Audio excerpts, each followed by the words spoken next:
Hey, hey, hey! Welcome to Star's Train of Thoughts. This podcast is dedicated to putting out content about empowerment, self discovery, and personal development. This platform, I'll also be sharing my stories and experiences with my faith, anxiety, personal struggles, and everything in between. So buckle up, get ready, because the next episode's coming up.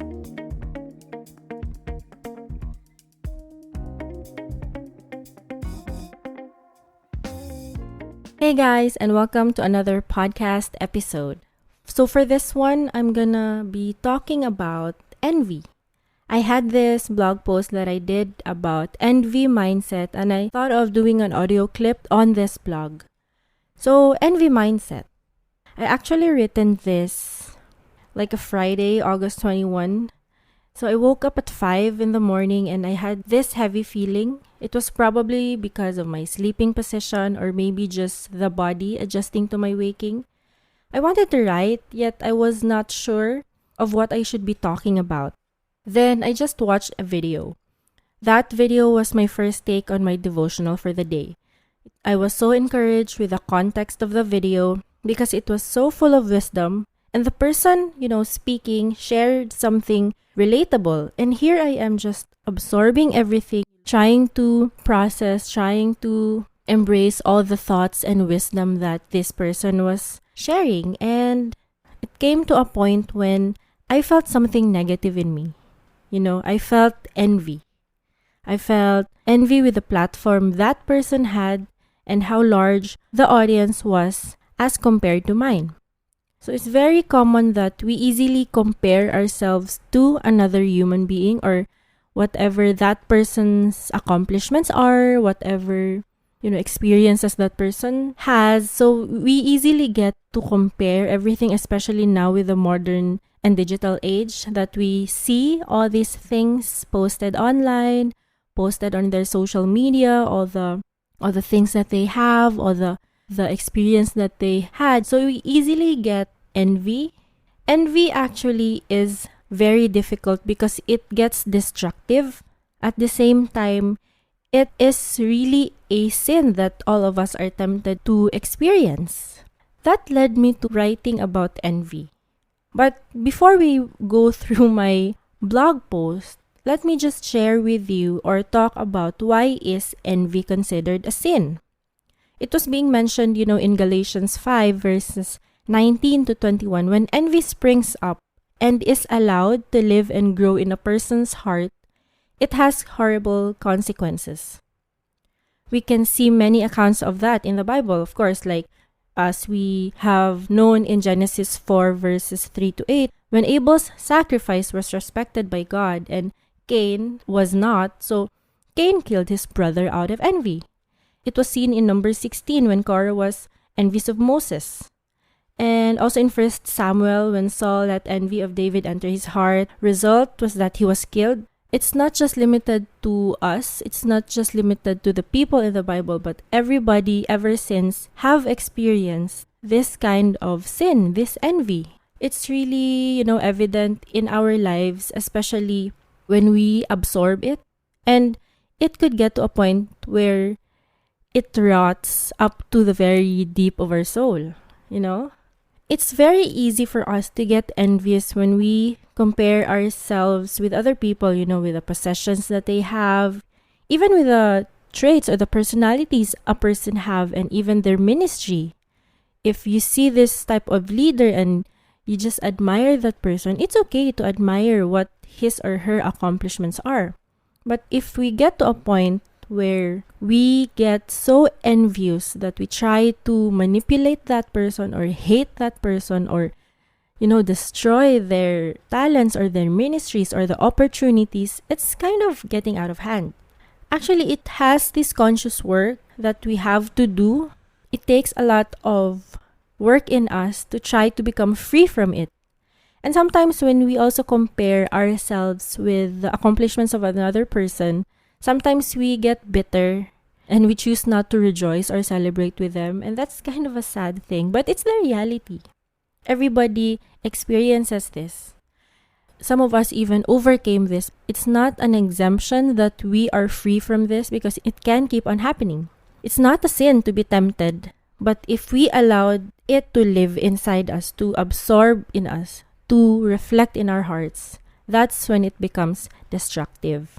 It could divide people, it could destroy relationships, and it just can cause bitterness in us.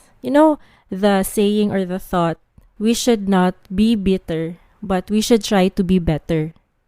So it's always gonna be with that cycle dapat. The circumstances that we are in, we cannot control that, but we can try to overcome it and we can pray about it. Let me just share with you just some of my envy experiences throughout my life. So ever since I was a teen, I found out that I was easily envious. I was comparing myself to the people around me, how blessed they are materially, or with something that is even seen physically in their body, or with the clothes that they wear, or the accessories that they have. So I wondered why my schoolmates have better gadgets than me, why they have great cars and better houses. So I studied at Stella Marie's Academy of Davao, and I know that was kind of peer pressure. Growing up, I see a lot of my batchmates, they have this driver, they have this personal service, but why do I have to commute? That's what I felt when I was in high school. Why don't I have baon in school? Why do I have to go home at lunchtime? But nevertheless, I even thought way back that it was kind of a blessing for me. Like I live just 5 minutes away from our school because our lunch break before would take us around an hour and 40 minutes. So I guess it was such a blessing that sometimes I can take a nap. Sometimes I even take my lunch shower and go to school in the afternoon feeling fresh. So it was kind of a blessing. And yeah, I compare myself with my classmates where they have their baon and I don't have my baon because I have to eat at home. But I don't know, it's just petty comparison, I guess. When I was in grade school back then, my mom was selling cell phones unit before. So I was so happy because of the benefit I had with it. I had my first cell phone when I was 10 years old. I was grade 4 then. My first cell phone was a 5110. Then I jumped to 3210, 3310, 8210. So the list goes on. But the benefit I had with it, every now and then, I would change my cell phone unit in just months to a better one. And I loved it because it made me powerful in a sense and even superior to my other classmates because I have something that they don't. It also came to a point where I wondered why other people have a boyfriend and I don't. Yes, as early as 12 years old, I was seeking this kind of relationship already. It made me feel ugly for not having one, and it made me feel that I am not worth any guy's attention. Back then, my worth and identity were compromised because this was my only basis before. So back then, I didn't have someone leading me, and all I can see are my older cousins having different relationships and partying all night long, gimmick here, gimmick there. So it was something I also wanted for myself because it's what I was surrounded with. It's what I was picturing out what my future would be like. In a way that it seemed cool and it was being accepted by society because before there were no liquor ban, there were no curfew. And as early as, I think my first time to party with my cousins, I was 13 years old. And I felt so cool that my schoolmates in high school were kind of shocked that I was in the party scene as early as that age. So I felt like I was so cool. I guess it became my normal and I felt like that was really my path. So that was the reason why I started having relationships as early as 12 years old. It was not that serious, text dito, text doon, tawag dito, tawag doon. It's not really that type of relationship na you would say that it was a real and deep relationship. It was not that serious, but I know it messed something up in me. Jumping from one guy to another just to receive love and attention from the wrong sources. There came a point where I also wondered why other families travel more than our family. I felt envious, but around high school when our family started traveling, only now that I realized when I look back at it, I realized that I had a different timeline from my other classmates. That God had planned a different thing for our family. Right up to this point where I even travel alone. I would not have imagined a better gift from God than His protection and favor when it comes to my love of travel. So talking about envy, comparison builds it up. I know I always compare my life with other people. All the things that I mentioned earlier really led me to be envious in a way that whenever I want something and I don't have it, I would feel bad. Sometimes up to the point where I curse and get mad at a person. So it was kind of toxic before. So going back to the video that I mentioned earlier, the thought of how the video was perceived by the audience made me envious because I was comparing it with my content journey, with where I am with my content creation. I really dream of having a huge audience. I long for a bigger group of people listening in, reading my posts, watching my videos. I just wanted to have a big impact or influence right away. I've always reminded myself that I should not be focused on what is physically seen or the numbers of people I'm reaching, but just focus on the content of what I'm producing. And as long as I touch one heart, one person, I know God will be honored. I kept on reminding myself about this, and it's what pushed me all this time. But I wondered why that time I was having this feeling of doubt in me.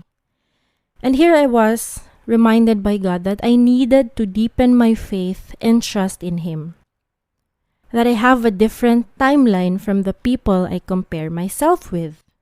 That I have a different group of people to influence. That God was leading a separate group of people for me to touch.